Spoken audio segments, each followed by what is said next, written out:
Je te donne 1 million, là, parce que tu sais, tous, ils veulent être millionnaires. Ouais. Ils ont l'impression qu'1 million, c'est beaucoup. 1 million, c'est rien du tout.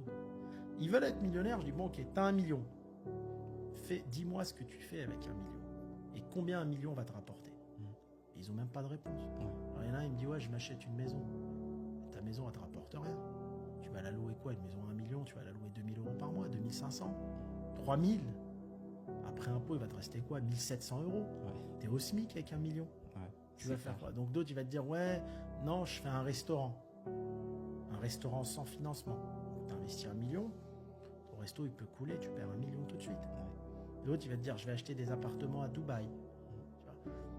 Moi, avec 1 million, je diversifie. Déjà, 1 million, je m'excuse auprès de ceux qui font pas de financement, mais avec un, je vais aller chercher 10. Première étape, avec 2-3 banques partenaires. Sur les 10, je récupère les 1. D'accord, ok. Tu comprends ce que je Ouais, veux dire? Je récupère les 1. Hein? Donc déjà, je ne fais pas prendre de risque à mon argent. J'ai récupéré mes 1 million. Il y a plein de façons de le faire, mais c'est faisable et c'est facile. Donc là, en fait, il me reste 9, qui ne sont pas à moi.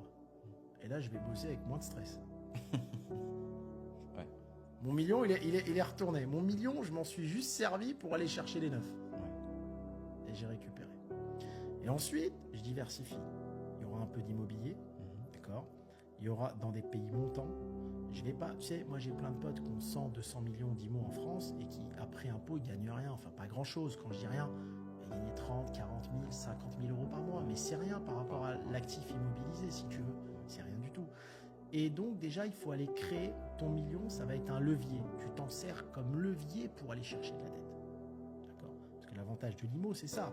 Si par exemple, tu as 1 million, tu achètes un truc à 1 million, pas 2 apparts, ils vont donner 1 500 chacun, ça n'a pas de sens. D'accord?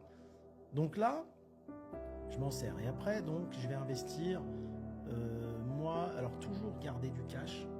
Le cash, c'est la vanité. Moi, j'ai toujours dit, 30% de ton patrimoine, tu dois l'avoir en cash. T'appelles cash...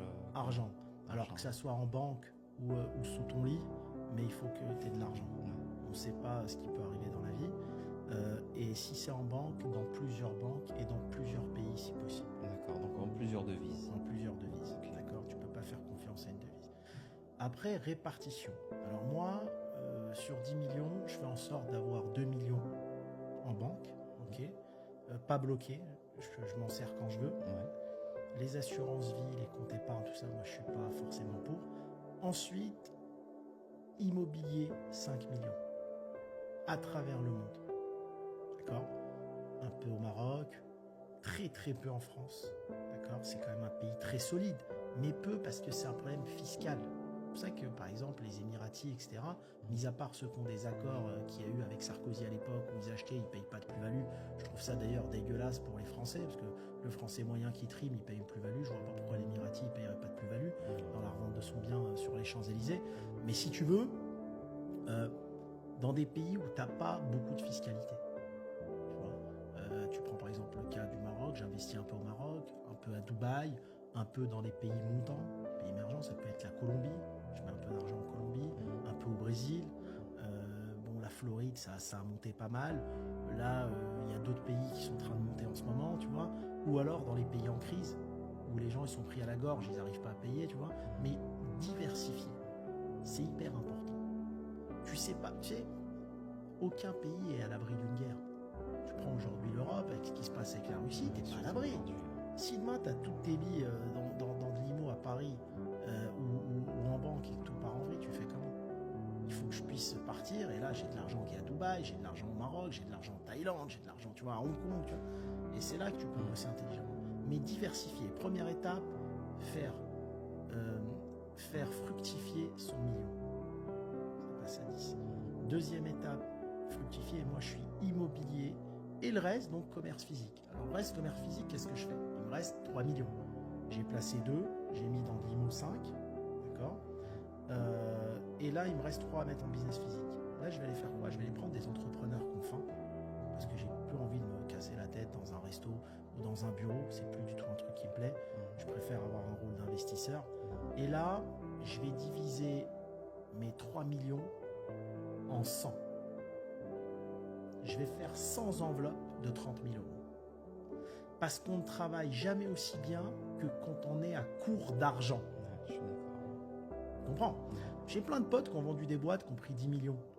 Tu vois 10 millions dans le compte, le mec il fait une affaire à 6. Il dit, je vais me faire plaisir, je fais une affaire de fou à 6 millions. Cool, c'est fini, il lui reste 4. Les plus belles affaires, les plus belles aventures ont commencé avec le minimum de sous dans des garages. D'accord? Ils étaient là dans le garage, ils ont fait Facebook dans le garage, ils ont fait Snap dans le garage. On commence avec... Et moi, les meilleures affaires que j'ai faites dans ma vie, qui m'ont rapporté le plus d'argent, c'est celles que j'ai rafistolées, que j'ai peint moi-même. J'étais dans mon resto, mon père il venait m'aider, on peignait le plafond, on posait le carrelage, on mettait le parquet. Tu vois, on a tellement transpiré ces affaires qui m'ont rapporté de l'argent. Celles où tu te dis, allez, je vais prendre le dernier four à 25 000 euros, je mets le piano à 100 000 euros. Non, Ouais, c'est vrai. tu perds, ça fonctionne pas. C'est toujours comme ça. Ouais, je suis d'accord. Donc, je fais 100 enveloppes à 30 000. Et là, je vais chercher 100 entrepreneurs qui vont aussi porter le risque.